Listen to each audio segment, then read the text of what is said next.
Hello' everyone, আজি ৰাতিপুৱা মায়ে বৰা ভাত বনাইছিলে। তাৰপৰা বৰা ভাতে দৈয়ে গুড়ে জলপান খাই ল'লোঁ।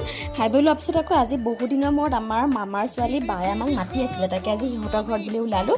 মা, মই, ভণ্টি আমি তিনিজনী গ'লোঁ। গৈ পোৱাৰ পিছত আকৌ বায়ে ধুনীয়াকৈ চাহ তাহ দিলে। চাহ তাহ খাই খোৱাৰ পিছত আকৌ আমাক পাকঘৰত লগাই দিলে। ভণ্টিক চালাড বনাব দিলে, মোক পাপৰ ফ্ৰাই কৰিব দিলে আৰু পটল ফ্ৰাই কৰিব দিলে। তাই বাৰু বাকী চব বনাই থোৱা আছিলে, আমাক বনাব দিলে। তাৰপিছত বায়ে পোলাও উলিয়ালে খাবলৈ আমাৰ কাৰণে। বায়ে ঢেৰ কিবা কিবি বনাইছে, মাছ মাংসৰ পৰা ধৰি। তাৰপৰা আমাক ধুনীয়াকৈ দিলে, খাই বৈ হ'ল। খাই বৈ হোৱাৰ পিছত আকৌ আমি পূৰা লেকচাৰ মাৰিলোঁ আৰু ঢেৰ কিবা কিবি কথা পাতিছোঁ। যিহেতু বহুত দিনৰ মূৰত সিহঁতৰ ঘৰলৈ গৈছোঁ, তেনেকৈ মানে যোৱা নহয়, বহুত দিনৰ মূৰত গ'লোঁ।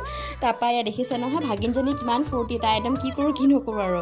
তাৰপৰা ভণ্টি আৰু ভাগিনে আকৌ আম চকলিয়ালে সিহঁতৰ ঘৰত। তাৰপৰা আমি আম খালোঁ গোটেইকেইজনীয়ে। খাই বৈ হোৱাৰ পিছত আকৌ আমাৰ ঘৰলৈ আহিব টাইম হ'লেই নহয়। তাৰপৰা আমি ঘৰলৈ বুলি আহিলোঁ। আজিলৈ ভিডিঅ'টো ইমানতে সামৰিছোঁ। Bye bye.